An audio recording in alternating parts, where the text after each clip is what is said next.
bus. I know I didn't as a kid. So it's not simple. You can't just put the same number of kids on a bus and hope for the best. We have to have fewer children on the bus, the windows have to be open, there should be bus monitors, and the kids have to have their masks on. Which means it's going to be different, and this is a challenge.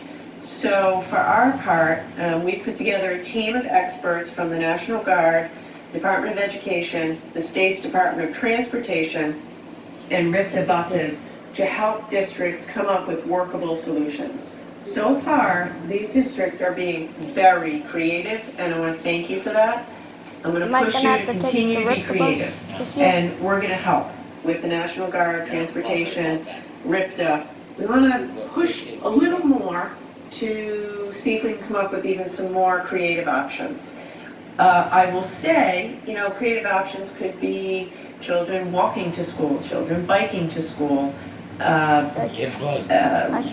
ability to pick kids up and walk them to school, scootering to school, different forms of buses, different forms of vans. We're looking at it all, and, again, that these next couple weeks, we're going to finalize the plans. A lot of schools are thinking about staggered start times. Not everyone can arrive on the same bus at the same time. So I'm saying this so parents understand school's going to be very different this year.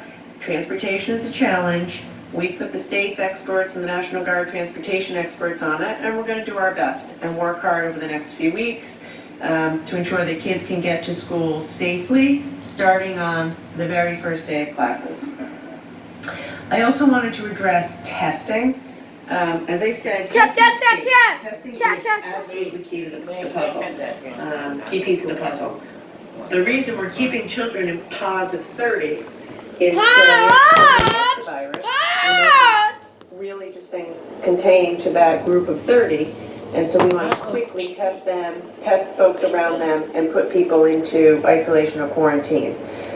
As I said, we want to make it so that when we open school, everyone can get their test results 48 to 72 hours. We're not there yet. I'll be very candid, we're not there yet.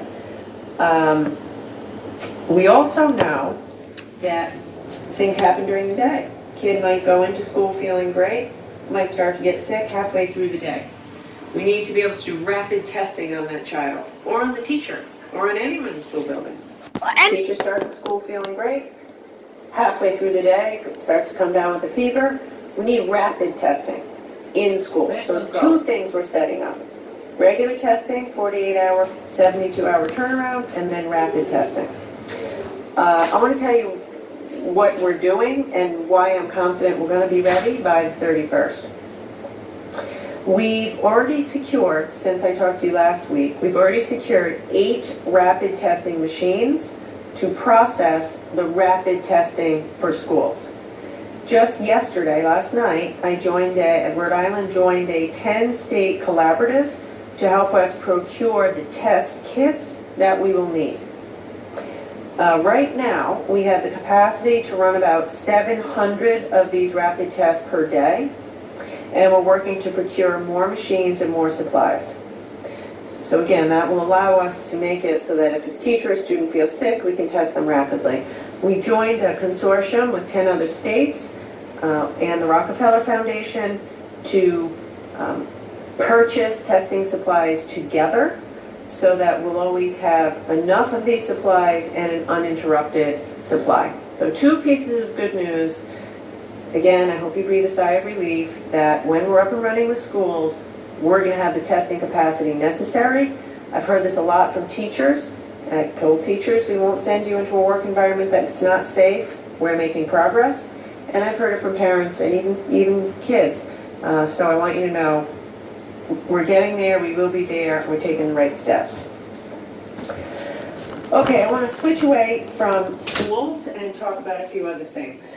I want to talk for a minute about social gatherings. What? Social gatherings. Social gatherings. Social gathering in Rhode Island Go is put 15. now. 15. A lot of people still don't know that. And I understand that. It's changed a lot. So I want to make it crystal clear. 15. And it's not a different 15 people every day. Hear me? Huh? Write down Now a I'll go list of to 15 Belgium. people that you will be with and stick to that group Right, of 15 right, people. right, all day. It is the No, my single dear. most important thing we can do to help our situation. Listen, a month and a half ago, Rhode Island was leading the nation in how low our prevalence was. We're still in good shape. Good.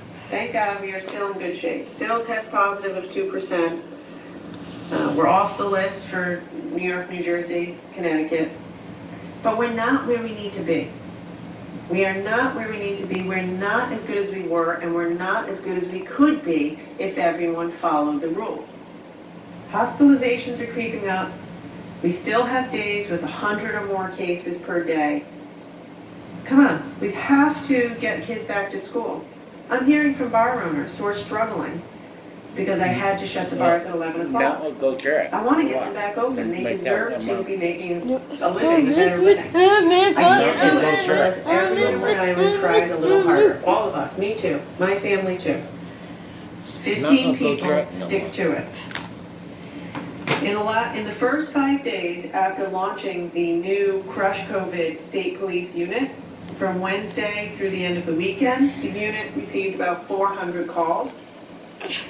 That a month. Men and women were sent out to investigate 76 of those calls. And they found 4 violations of the social gathering limit. House parties with 25 people, a street party of more than 40 people, backyard get-togethers of 30 people. In every instance, those parties were broken up immediately without incident. If it happens again at one of those locations, every person will get a $500 fine. If the state police or a member of that task force shows up and you don't immediately disperse, everyone will get a $500 fine. We're serious about this, folks. We have to get more serious. We have a month. We have a month before, we want children to get back to school. We want to get this economy back on back to be strong. We're at a real tipping point right now. Yeah. So, I know it's summer. I know it's hot. I know it's a time to have parties. I know it's a drag to wear a mask when it's hot out. You need to do it. We need to see 100% compliance with mask wearing. Last week, we inspected hundreds of restaurants, retailers, and gyms. Mask compliance among employees wasn't where we needed it to be. It had gone down. Mask wearing among customers had gone up. So good job, customers. Yeah. I say we've been at this for a while, and it's easy to feel that we don't have to do this. The reality is we do. If we don't, more people will die, more people will lose their jobs, fewer children will be able to go to school, and it's here. You can't fight it. So please, 15 people, keep your social gatherings small, and wear your masks. I'm not making any changes today. The 11 o'clock hour for bars to be closed remains in effect. We've seen broad compliance with that. I want to thank you for that. And we're keeping everything in effect until we see our numbers going down. A lot of people have said to me, when are you going to ease up? Numbers have to start coming down. And it's on us to make sure that happens. Last thing I'll say is this. If you're having a party, if you're having a social gathering, write down the names of the people who are there. It will help us. We've learned that from other states. They have that policy. It's a good policy. And I would ask you, if you know you're having your family over, you know you're having a few friends over, emphasis on a few, write down the names and phone numbers of those folks. A question that I receive very frequently is, therefore I'd like to address it now, is how come social gathering limits are 15? But you're allowing, weddings and catered gatherings of much greater than 15. And for kids in school, the pod is 30. And it's a good question, and we hear it a lot. We hear it a lot, especially in schools. So I'll say this. A school environment where people are primarily in a classroom with a seating chart, or any cafeteria with the seating chart, wearing a Uh-oh. mask, Hope she doesn't see me with is my relatively shoes controlled on environment. with my, The same is true at my- restaurants. my- You know, you go in, you're seated, you have your mask, people know where you're sitting. It's much more controlled. Okay. Social gatherings is where we're having trouble. As we look through all the contact tracing, social gatherings are the issue. Where people are crowded together on a beach, Uh-oh. crowded together at a party, crowded together in a Mom is there. street party, in Mom a is park, no mask wearing, sharing food, close in contact, no 6 feet apart. So in those instances, it's really important that we have a cap of 15, and that is very different than a stable pod of 30 in a classroom with a seating chart with mask wearing in a much more controlled environment. I want to talk briefly about contact tracing. This is an area where Rhode Island stepped up early, and the experience of every other country that has handled this well, Germany, South Korea, Singapore, it's very clear that contact tracing is key to stay ahead of the virus. The quicker we can track down somebody's contacts, monitor for them for symptoms, and get them tested, the more effectively we can stop the Can't spread. wait to go in the school building. I will share with you today, we need to do a better job with contact tracing. Our team needs to make greater investments in contact tracing so we can scale, so we can be ready for school. And we're doing that. We are absolutely doing that, putting more people on the project. And everyone in Rhode Island needs to do a little bit better of a job as well. So I want to ask you for a few How have I specific been? things. Bad. All Number day. one, All day. I want to ask you again, Keep please everything. keep your contact tracing journal. You're probably sick of hearing me How- say that. I understand that. It is so simple, and it makes, Yes, I'm sick of hearing about the virus. Period. at the end of the day, Period. who have you been in contact with? I promise you it'll save lives, it'll save jobs, it'll help you be healthier.